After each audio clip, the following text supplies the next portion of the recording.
So when I came up with the idea for Divvy, it was really based on a couple of things: personal experience and then understanding the market. From the market side, let's start with that. I saw that we had just made it out of the global financial crisis. If you looked at the rates of home ownership, they were at all-time lows. And I thought, people can't get mortgages. There has to be another option that we can offer them. And so wanted to figure out a way in which people could buy into the equity of homes without taking on a massive amount of risk from a credit lending perspective. And so making them into a renter, letting them buy into the equity, sharing in the appreciation seemed to be a good idea as a way to start. And then more on the personal side, my parents, myself, I couldn't get a mortgage.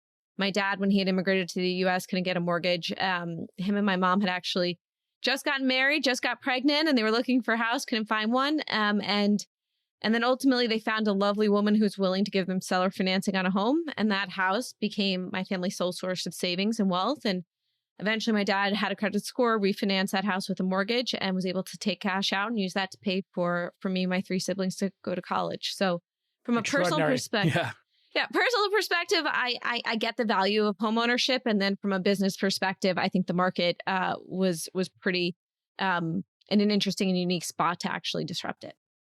Great. And so when did you start the company? And then how many homes have been bought this way? So we founded it in 2017 and then started purchasing homes in 2018. We don't publicly release how many homes we've purchased, but I will say there dozens, hundreds. Thousands.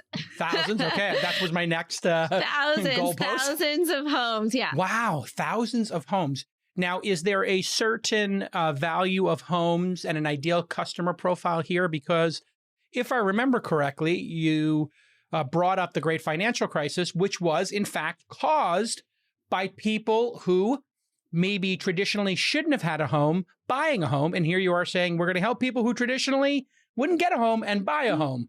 So how is it different than what got us in trouble last time? That's a great question. Well, to your first question is we serve 16 markets. We are not in San Francisco and New York. I always joke we're not solving for the problems of the coastal cities and the Bay Area folks, but instead for middle America. Elites. You're not here to solve coastal elites and NIMBY madness. Got it. I can say it. We're solving the problem for the rest of America. So our markets are Dallas, Civilians. Houston, Atlanta. Yes. And our average home price today, it varies by market. So someplace like Dallas, we're maybe $350,000 home. Someplace like Cleveland will be $150,000, but it averages to call it around $250,000. Got it. And in terms of your more provocative question, which I very much enjoy, we actually, when we first fundraised, we got this question where someone asked if we're the new subprime, which I think kind of got to your question.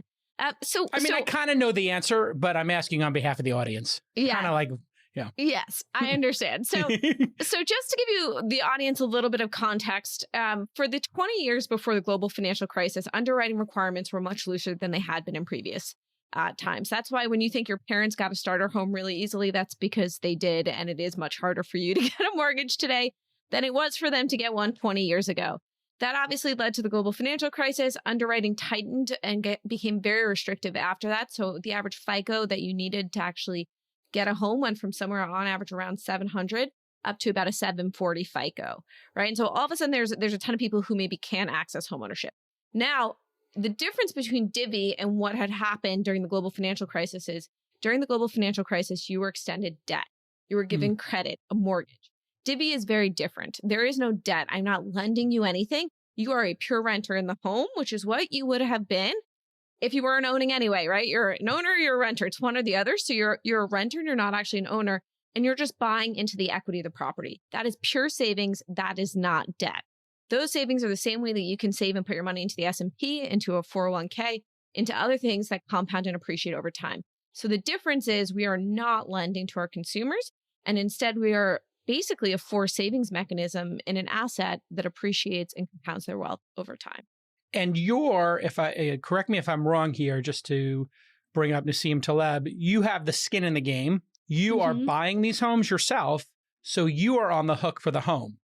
As opposed to in the financial crisis where you had these financial instruments and sharky, low moral character people signing up let's face it, first-time home buyers who maybe weren't as educated as they needed to be in starting and depending on what documents they signed, they didn't know what they were signing, and putting them into instruments they should never have been in, but they didn't care because they were just getting the commission and they were done. Yes. If you were to do something like that, you're the bag holder.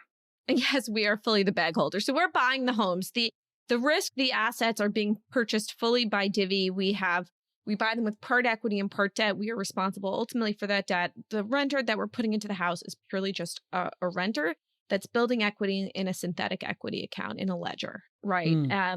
And so we are the ultimate owner of the house, and we are on the hook for all the homes that we do purchase. All right. So we had this scenario of the $350,000 home in Dallas, 30-year mortgage, 3% APR. Monthly payment would be $1,265 for that. What do you charge people then if they didn't have to put a down payment down, right? They're not putting a down payment down. You put the down payment down. So then what would the rent be on a house like that if we took this prototypical one that you outlined? So I'm going to use easier numbers than your 1264 and just say, let's say on average, we're in an area where rent is roughly $1,000 a month. Got it. For a house where you're paying rent of about $1,000 a month, roughly your mortgage payments, let's say, are, I don't know, $700 a month or something like that. Now, on top of that, you need to pay. That would be like a $150K house. I'm just guessing. Yes, exactly. $200K house. Yeah. And I'd say more like 150. Got it. But on top of that 700, you'd have to pay maintenance, taxes, and insurance, right? Which a landlord typically covers completely for you. So let's say that 700 is now maybe 850, right? 850 a month versus the $1,000 to rent. The delta between that is how much your landlord typically makes, right? That is their, I mean, they have to pay out, right, interest and other things like that. So, but there's some spread there, right? So Divvy would charge you that $1,000 a month, but then on top of it, we add in a savings portion, which might be something like $250 a month. So instead of paying $1,000, you're paying $1,250, but the equity portion is actually your savings. That gets invested in the house, and as the house appreciates, you own a percentage of the house, so your savings also appreciates with the house. How much time and money do you spend integrating a bunch of different software products together? Let me guess, way too much. Well, Odoo is here to help. Odoo is a suite of business apps that runs your entire company on one platform. They'll streamline your workflow to bring all that information together. Plus, Odoo's integrations eliminate repetitive tasks and data entry. If you only need 2 or 3 apps to optimize your workflow, well, that's all you're going to pay for. Odoo won't stick you with the bill for apps you don't use. And Odoo has an app for every business need. They offer 30 main apps that are updated regularly and over 16,000 apps from their active open source community. You can keep your books tight with their financial software. You can add their sales and CRM apps to help provide a clear and organized view of how you're doing as a team. And here's your simple call to action. Your first app is free forever. And right now, Odoo is offering a $1,000 credit on your first implementation pack. That's not a joke. $1,000 off. Go to odoo.com/twist to check it out. odoo.com/twist.